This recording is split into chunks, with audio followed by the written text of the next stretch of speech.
Essas imagens, registradas 10 anos atrás, jamais serão esquecidas. Um fato que, infelizmente, entrou para a história e que resiste até hoje, com desdobramentos sociais, políticos e econômicos. 11 de setembro de 2001, dia trágico não só para os americanos, mas para todas as nações. Aqui no estúdio, uma conversa com Juliana Oliveira, estudante de Relações Internacionais que presenciou o atentado terrorista, e com o professor Jorge Lasmar, especialista em segurança, conflitos internacionais e terrorismo. Gente, muito obrigada pela presença. Agradeço o convite. Aqui num dia complicado para a gente, né? Esse 11 de setembro tão marcante. Primeiro, Juliana, eu queria que você contasse o que você vivenciou nos Estados Unidos. Você, inclusive, viu as torres sendo destruídas. O que aconteceu naquele dia? Era um dia de escola, então, primeiro eu estava em uma das aulas de inglês e veio no alto-falante da sala que um avião tinha batido em uma das torres. E foi um momento meio assim, porque a minha professora começou a chorar, porque o marido dela trabalhava nessa torre que tinha sido atingida. E a gente achava que era somente um acidente, que não ia ser uma coisa muito grande, assim. Então, depois eu bateu o sinal, eu troquei de sala, e para a próxima sala que eu fui, a gente tinha uma visão de Nova York, da ilha de Manhattan. E recebemos a notícia pelo alto-falante novamente que um segundo avião tinha batido na outra torre, e todo mundo ficou em silêncio e eu comecei a olhar para a linha do horizonte, assim, ver se eu via alguma coisa, muita fumaça. E depois a gente ficou todo mundo dentro da sala, os professores tentando acalmar os alunos que choravam muito, muita gente com família nas torres. E a gente começou a ver que estava muita fumaça, correndo todo mundo para a janela, e foi quando as torres começaram a cair, uma primeiro e depois a outra. Então, foi um momento onde todo mundo começava a gritar muito, as pessoas saíam da escola correndo e os pais começaram a ligar, pedindo para os alunos irem para casa, muita gente desesperada, desmaiando, chegando a ambulância com paramédicos e tudo para atender o pessoal que estava dentro da escola, que foi uma coisa muito forte. Você imagina. E corria o risco, inclusive, de você estar mais próximo na região naquele dia. Um fato te afastou dessa tragédia, graças a Deus. Isso. Eu e umas outras amigas iríamos para Nova York aquela manhã, porque eu nunca havia subido nas torres. E eu tinha falado, eu tenho vontade de subir lá. E elas, vamos amanhã. Só que uma delas teve problema na escola, o diretor estava esperando ela lá no outro dia. E a gente falou, bem, então vamos todo mundo entrar para a aula e depois a gente marca de ir na torre todo mundo junto. Então, graças a Deus isso aconteceu. Graças a Deus. E como é que foi, assim, vivenciar isso, estar ali fora do seu país, longe da sua família, vivenciando um fato tão, vamos dizer assim, horroroso mesmo, no meio de pessoas desconhecidas, e os americanos também, aquele tumulto todo, as pessoas desesperadas? Foi um tumulto muito grande. Na época eu morava com a minha tia, ela ligou na escola pedindo para que eu fosse embora, porque a escola não tinha o direito de liberar os alunos. E era muito desesperador, porque ao mesmo tempo que você não sabia o que estava acontecendo, você via os americanos se perguntarem por que alguém estava fazendo aquilo com o país deles, eles não entendiam, um bando de adolescentes não entendia o que estava acontecendo. E também eles já começavam a olhar para nós, que éramos estrangeiros, como é sua culpa, foram vocês que fizeram isso. Estava no estado onde... Houve um preconceito, você acha, em geral, assim, com os latinos? Com todos os... Principalmente na região que eu morava, que era muito próxima a Nova York, tinha um número de imigrantes muito alto, então eles já era uma região onde tinha um pouco de preconceito. Depois o atentado, acho que aumentou, assim, mesmo na escola, era muito visível que ficou meio separado, os americanos do restante, né, assim.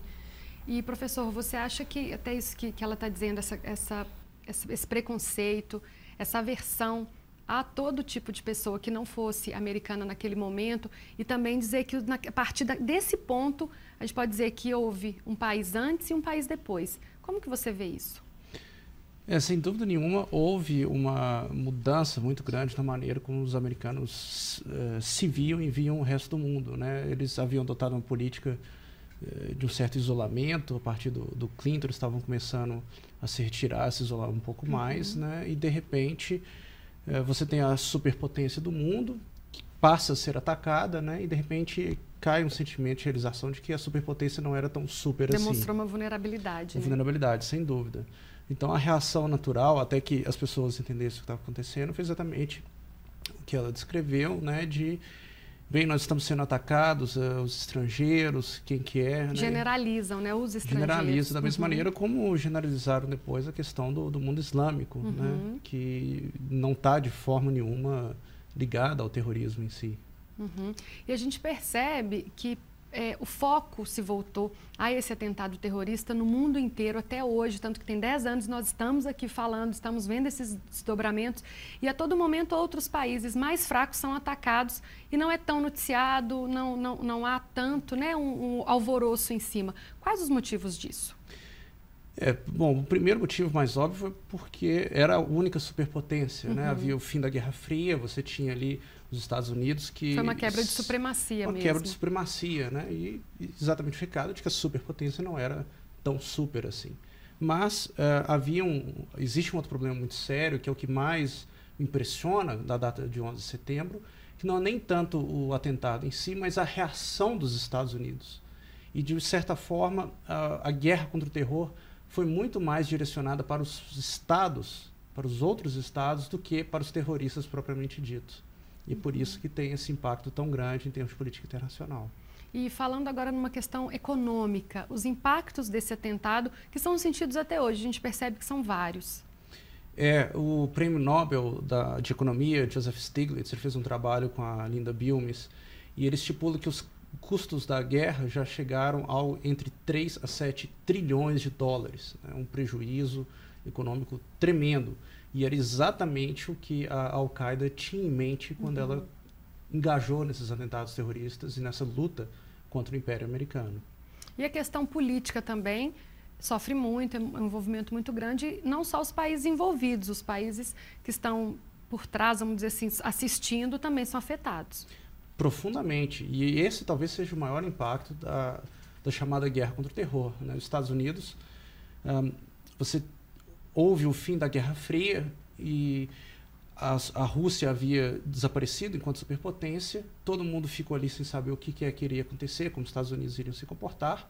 Veio a Primeira Guerra do Golfo, os Estados Unidos contou com a aprovação do Conselho de Segurança, a Rússia se absteve de votar, então todo mundo imaginou, bem, agora nós vamos entrar numa era multipolar, de liberalismo econômico, etc. E, de repente, quando vem os atentados de 11 de setembro e a reação dos Estados Unidos, mostra que os Estados Unidos podem ainda tomar uma atitude mais militarizada, mais unilateral.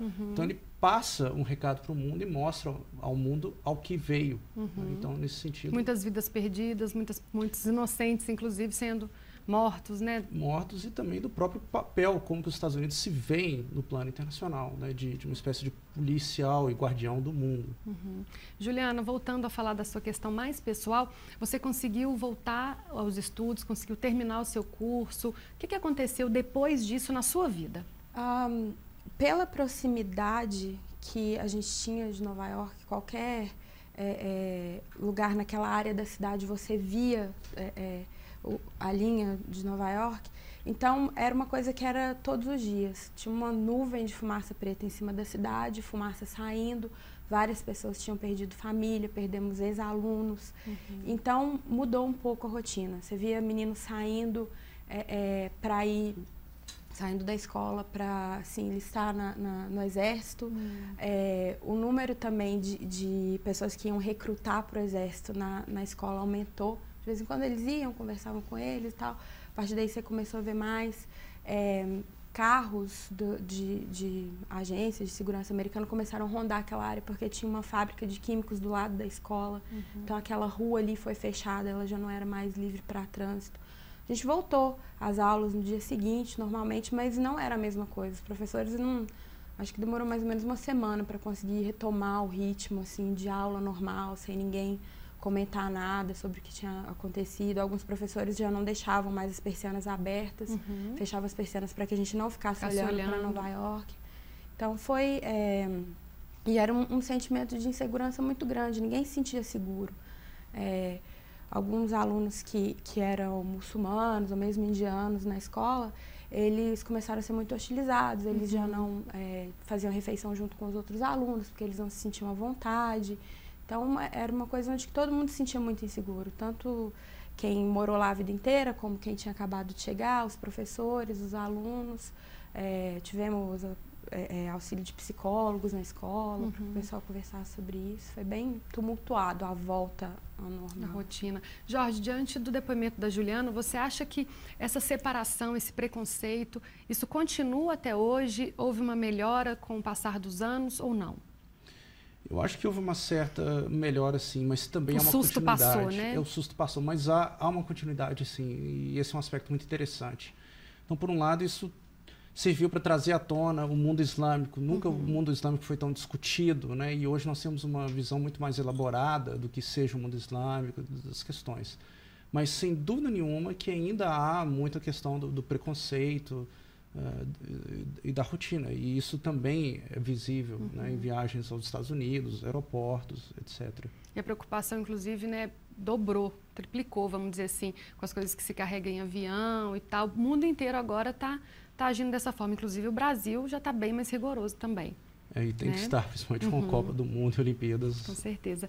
E, Jorge, diante dos estudos que você fez a respeito do terrorismo, de conflitos assim, qual lição que você acha que fica a partir desse acontecimento nos Estados Unidos? Bem, eu acho que a principal lição que fica é exatamente que nós temos que tomar cuidado para evitar o pânico, evitar esse tipo de generalização, hostilização de outras populações. É preciso que a gente tente entender o que é que aconteceu, o que motivou, separar aqueles grupos diretamente envolvidos na atividade terrorista da população do mundo. Ter mais frieza e cautela mesmo. Exatamente, né? E evitar também esse tipo de ação militarizada e desrespeito aos direitos humanos que nós vimos durante a guerra contra o terror. E você, Juliana, diante da sua vivência, você lá pessoalmente, a gente assistindo aqui pela TV e você inserida nisso tudo, o que é que você acha que ficou para você? Olha, eu acho que o que foi mais impactante assim, é que eu não me via tão dentro da cultura americana até então. Eu já estava morando lá há 1 ano, mais ou menos, quando aconteceu. E a partir disso, eu ao mesmo tempo que eu estava mais afastada pela questão de ser imigrante, isso era muito demarcado, então, onde eu vivia depois do acontecido, eu me sentia mais inserida no que estava ali. E eu achava interessante que eu conseguia entender o porquê tinha acontecido aquilo e os meus colegas não, eles perguntavam todos os dias, mas por quê? Por que alguém faria isso com a gente? Nós somos a maior nação do mundo e nós ajudamos todo mundo.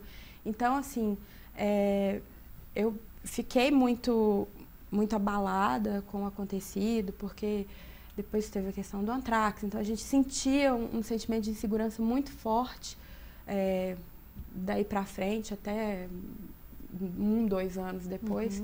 E eu acho que o que mais me impactou foi a questão da rotina do americano mudar tanto devido a isso e o fato deles não entenderem o que estava acontecendo. Assim. E muitos deles também não procuraram saber o porquê. Eles só se voltaram, não, agora que a gente tem que entrar em guerra e vamos todo mundo para o exército. Essa foi... Revidar, né? Exatamente. Gente, muito obrigada pela presença. É um prazer tê-los aqui no estúdio para falar de um assunto tão ruim, tão complicado, que marcou a nossa história. Esperamos que a gente não volte aqui para falar sobre isso. Esperamos que não. Obrigado pelo convite. Obrigada. Depois do intervalo, você vai conhecer Paris e Londres no quadro de Malicuia. Tem também um projeto social com capoeira que atua em 2 grupos distintos de crianças e adolescentes na capital e as atrações culturais do fim de semana. Voltamos já!